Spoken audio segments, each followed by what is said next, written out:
তিনি তার সঙ্গীদের কানে মোম ভরে বন্ধ করে দিলেন, যাতে তারা সেই মারণ গান শুনতে না পায়। আর ওডিওসিস নিজেকে জাহাজের মাস্তুলে শক্ত করে বেঁধে দিতে বললেন। তার কৌতূহল ছিল চরম। তিনি নিজে সেই মারণ সুর শুনতে চেয়েছিলেন। তিনি ক্রুকে কঠোর নির্দেশ দিলেন, আমি যতই চিৎকার করি না কেন আমাকে যেন কেউ না খোলে, যতক্ষণ না আমরা এই দ্বীপ পেরিয়ে যাই।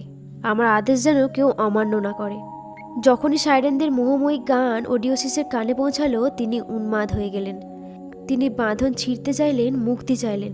তার সঙ্গীদের দিকে হাত নেড়ে আকুল আবেদন করলেন তাকে খুলে দেওয়ার জন্য। কিন্তু তার বিশ্বস্ত নাবিক দল তাদের নেতার কথা অবশ্যই রাখল।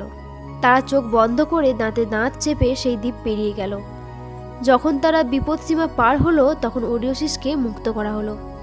সেই দিন তিনি উপলব্ধি করলেন প্রলোভন কতটা ভয়ঙ্কর হতে পারে। সেই উপলব্ধি তাকে ভবিষ্যতে সবথেকে বড় পরীক্ষাগুলিতে জয়ী হতে সাহায্য করেছিল। প্রবাদ আছে, সাইরেনদের নিয়ে একটি অভিশাপ ছিল। যে সাইরেনদের গান শুনেও বেঁচে ফেরে, তখন তাদের অভিশাপের শক্তি ফুরিয়ে যায়।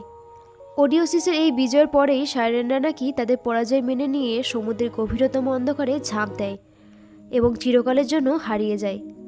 সাইরেন তাই কেবল এক পৌরাণিক জীব নয়, সে হলো লোভ, প্রলোভন এবং বিপরীতে আত্মনিয়ন্ত্রণের এক চিরন্তন নির্মম প্রতীক্ষার প্রতীক।